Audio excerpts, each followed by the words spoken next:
It was November of 1923, and the board of directors of Buster Keaton Productions met in New York to discuss the fate of the man whose name adorned their company.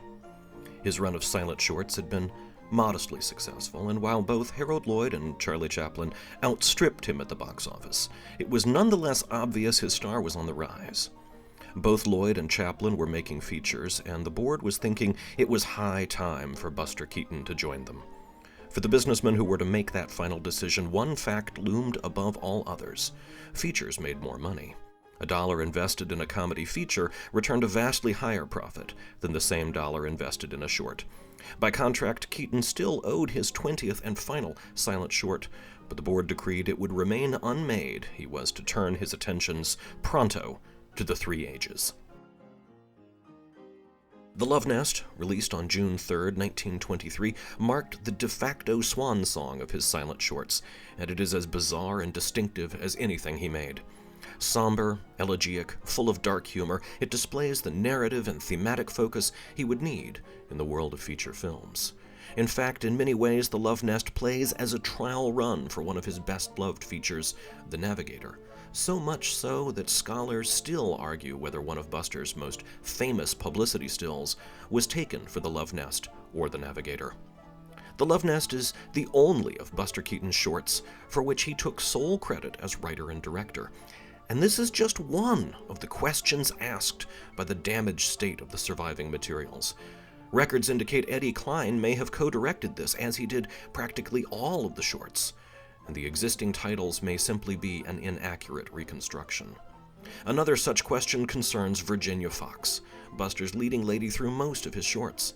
The Love Nest was to mark her final collaboration with Keaton, and in the film as it stands today, that collaboration is nothing more than a fleeting glimpse in the opening shot and her appearance in a photograph. It's hard to say what her contribution to the film originally constituted. For decades, The Love Nest was considered a lost film, until Raymond Rohauer recompiled it in the 1970s from materials found overseas, primarily a print recovered from the then Czechoslovakia. Since then, additional discoveries of material in France and the Netherlands have helped restore additional fragments, but it is safe to conclude that the original ending was not so abrupt, and the original beginning included more of Virginia Fox rejecting Buster. That rejection propels Buster to sea, just as it would do later in The Navigator.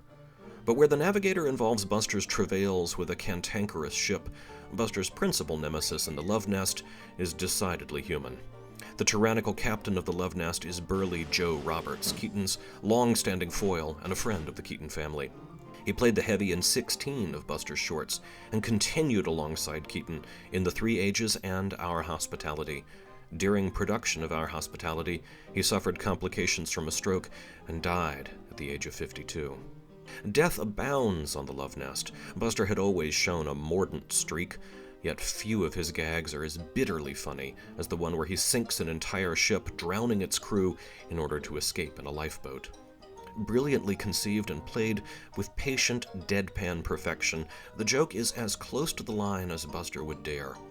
Later, when one of Buster's favorite comedians, Harry Langdon, shot a scene for Long Pants in which Langdon tries to kill his girlfriend, Buster Keaton would declare that as having finally crossed the line into bad taste. The recurring gag of Captain Joe Roberts crossing the names of his mates off a list and tossing a wreath into the sea to commemorate their execution becomes an almost Lubitchian touch. Take a close look at that crew roster. Buster's listed as Frigo, which is one of his foreign nicknames, and it indicates that this insert shot is not from the original footage. Other such foreign nicknames for Buster Keaton include Malek and Pamplinus. Speaking of running gags, some of them spill out beyond the boundaries of this film and invade his other works.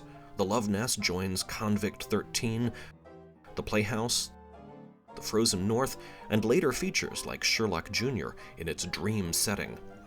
In The Paleface, he had a gag where a title card alleged that 2 years had elapsed, with no change in his position or behavior in the frame. In The Love Nest, he reverses that gag. We see time elapse by having him reappear with a ludicrously fake, drawn-on beard. Buster ran a variation on this joke in his later talkie short Ditto, in which the passing of a long time was conveyed to the audience by Buster reappearing with a truly absurd fake beard. Buster copied himself because almost no one else could. Other comedians could do great stunts or eye-popping special effects, but no one quite copied Buster's worldview. Here is a man of a mechanical mind and a quick wit who's also clumsy and naive. Who but Buster Keaton could pull off an effortless yet wholly unintentional mutiny? And who but Buster Keaton would see that triumph unmade in the same instant? This is Buster Keaton in a nutshell. One step forward, one step back.